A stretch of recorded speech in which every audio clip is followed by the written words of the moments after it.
understand the Flylady system step by step, but you're wondering how you can make the most out of it?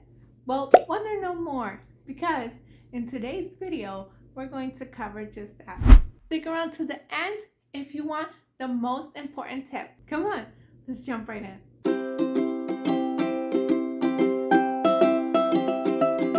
Hi there, Joy here, and in case you're a new subscriber, we've been covering the Flylady system step by step. A couple of weeks ago, we did a series about how to do the Flylady system from beginning to the end. So today, we're going to cover some tips for success.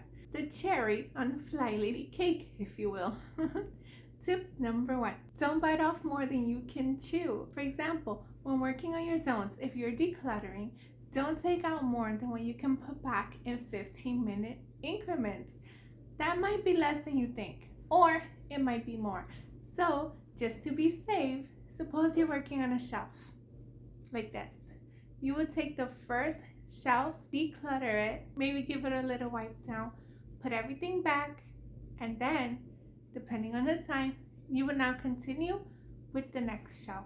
Don't try to take everything all at once, because you never know how long it's going to take to declutter. So better to be safe and not bite off more than you can chew.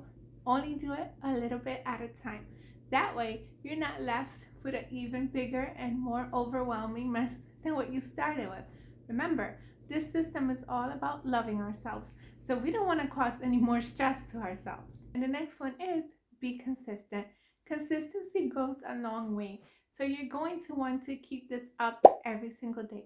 We do our routines no matter what. Our zones, our missions. We also have our daily focuses. For more information, do check out the playlist. But for now, be sure that you're being consistent. Consistency will change everything.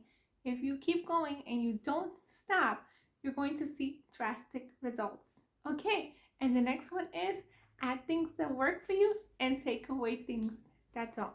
For example, the Flylady doesn't say to sweep or mop every single day, but I have 2 small children, so I have to make sure that I'm sweeping every single day. You may have small children, or you may have dogs. You may need to sweep, or you may need to mop in case your puppy has an accident.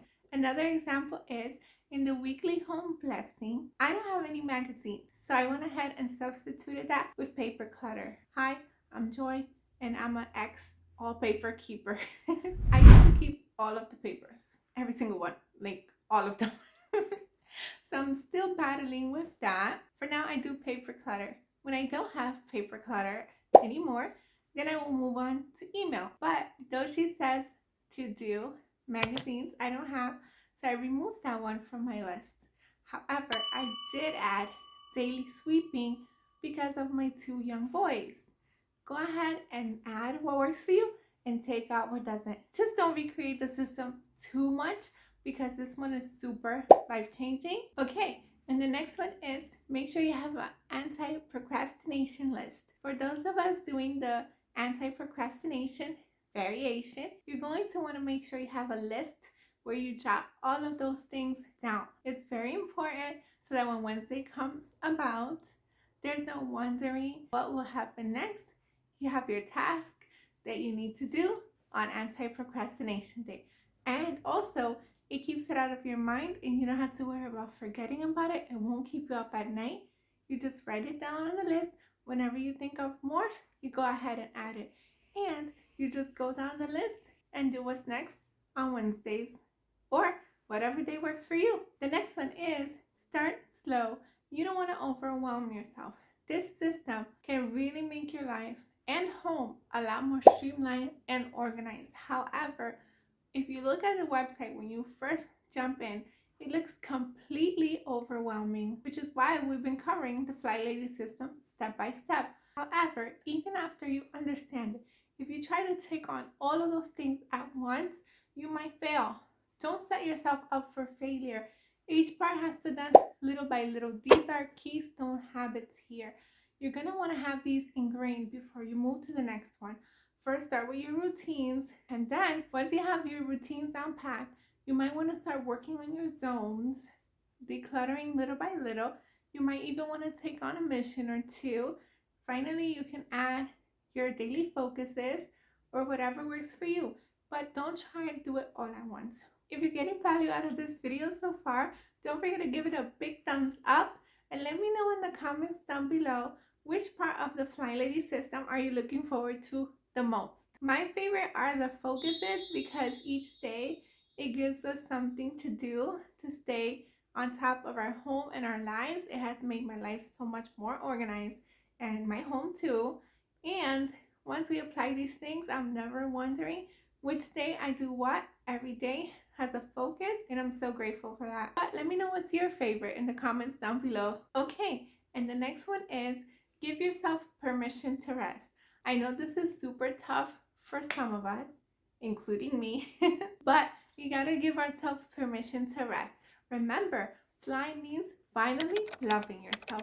And if we work ourselves to the ground, things wouldn't be done to the best of our ability if we don't take time to rest or recharge. This is crucial. We don't want to burn ourselves out. And the next one is to finish what you start. Once you start doing a task of the Flylady system, you want to make sure you finish that task. For example, if you're decluttering, after you finish decluttering, you're going to want to throw away the garbage, put away what you're keeping, and whatever you're donating, make sure you have a box ready to go to the donation place. Put it in your trunk if you have a car, and if you don't, keep it by your entryway so that you may take it with you on a trip to a donation store. Some areas even have it that you can schedule a truck to come and pick it up at your home. And they pick up anything from one box to several boxes. Make sure that you complete what you started. If you're mopping, once you finish mopping, dump out the water, clean your mop, let it dry, put it away like that.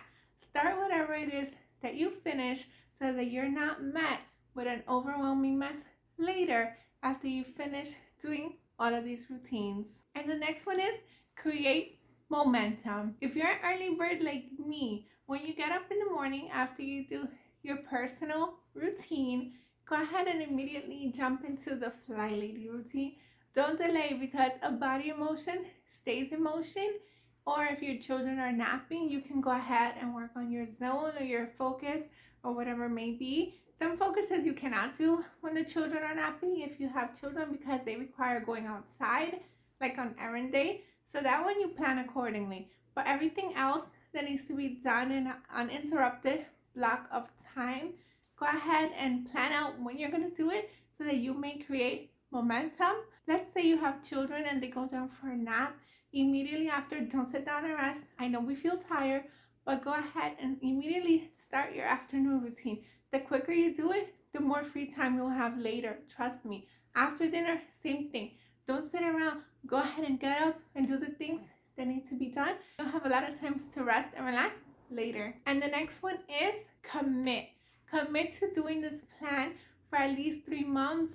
You will see drastic results even by the end of the first month. I'm telling you, it is a guarantee. My home used to be so messy and disorganized.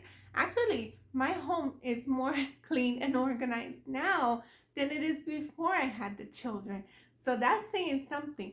Commit fully. Trust me. Try it. Come back here in 2 to 3 months. Let me know how it went. I'm telling you, I'm guaranteeing you, it will be awesome. You're going to have so much peace and free time. You won't even know what to do. You just have to commit and be consistent. And the final tip is celebrate yourself. Make sure you acknowledge everything that you're doing. You're doing such a good job. Even if no one else notices, which they will, believe me, you have to celebrate yourself. Tell yourself, good job. Give yourself a pat on the back, a hug, whatever it is. You're doing so great. Make sure you take time to celebrate yourself. Ever notice how people take time to criticize themselves? Well, we have to take double the amount of time to celebrate ourselves. And if you don't have anyone to celebrate you, at least you can celebrate you. And me too. I'm here to celebrate you and cheer you on. Yeah. You got this. Well, so there you have it. Those are some tips on how you can have the most success in the Flylady system. If you like this kind of content, please consider subscribing. I have a lot of videos on homemaking, productivity, and positivity. Until next time, to God be the glory. Bye!